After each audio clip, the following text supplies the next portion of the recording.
আমার সামনে একটি গাড়ি উল্টে যাওয়ার পথে আমি নিজেও আতঙ্কিত হয়ে গেছি। এখান থেকে গত 4 দিন আগে এলাকার মুরব্বীরা আমাকে জানাইছে যে এই রাস্তাটা অনেক সমস্যা, অনেক সময় প্রায় প্রতিনিয়ত অ্যাক্সিডেন্ট করে এই গর্তের কারণে, অনুপযোগী গাড়ি চলাচলের জন্য। তো সেই ক্ষেত্রে আমাদের টিকিকাটা ইউনিয়নের 1 নম্বর ওয়ার্ডের সভাপতি, সেক্রেটারি, সাংগঠনিক সম্পাদক সহ এলাকার গণ্যমান্য ব্যক্তিবর্গ, সাধারণ মানুষ সবাই আমার কাছে এটা জানাইছে।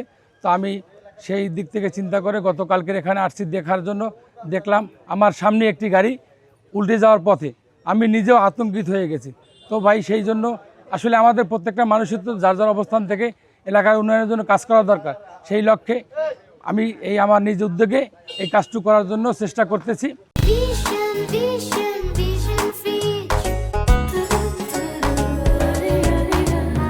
আমাদের টিকিকাটা ইউনিয়নে আমি চেষ্টা করব যে মানুষের রাস্তার চলাচলের যে সমস্যাগুলো আস্তে আস্তে পর্যায়ক্রমে কাজগুলো সুন্দর করে করা যায় কিনা। টিকিকাটা ইউনিয়ন পরিষদ থেকে টিকিকাটা মাদ্রাসা পর্যন্ত এই রাস্তাটি যে একটি আপনারা দেখতে পাচ্ছেন যে বেহাল অবস্থা, এখানে অনেক গর্ত রয়েছে, মানুষের যান চলাচলে খুব কষ্ট হচ্ছে, মানুষের চলাচলে খুব কষ্ট হচ্ছে।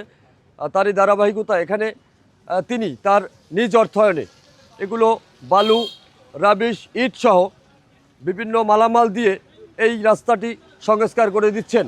এই টিকিকাটার এই মেন সড়কটা সাপলাজা পর্যন্ত গেছে। এখানে বড় বড় খোদলের বিষয়টা হইলে আমরা হইলে বড় বড় খোদল যায়, বড় বড় গাড়ি যাইতে পারে না, ছোট ছোট গাড়িও যাইতে পারে না, এমন এমন খোদল হচ্ছে। এই বিষয় এইখানে অ্যাম্বুলেন্স গেলে রুগী নিজেরাই অসুস্থ হয়ে যায়, এগুলো একটা বিষয়। মানে আপনি যে যাদের মুরব্বী, যারা গাড়ি ঘোড়ায় চলে, তাদের কোমরে পর্যন্ত ব্যথা উঠতে যায়। রাস্তা থেকে জরুরি ভিত্তিতে রুগী নেওয়া যাচ্ছে না, যার কারণে গর্ত ঝামেলার সৃষ্টি হয়। মতন হয়ে গেছে, রাস্তার ভিতরে চলতে ফেলতে খুব কষ্ট হইতে আছে। এখন এই কাজটা করার পরে আমার সুবিধা ভালো হয়েছে, চলাচল করতে ভালো হইবে।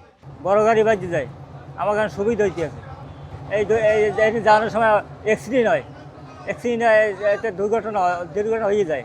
আমরা কাছে সাপলাজার সহ পাথরকাটা এই রাস্তা থেকে বিভিন্ন গাড়ি যানবাহন চলাচল করে, যেগুলো রাস্তা ভাঙ্গার ফলে আমরা বিভিন্ন ভোগান্তিতে পড়ি।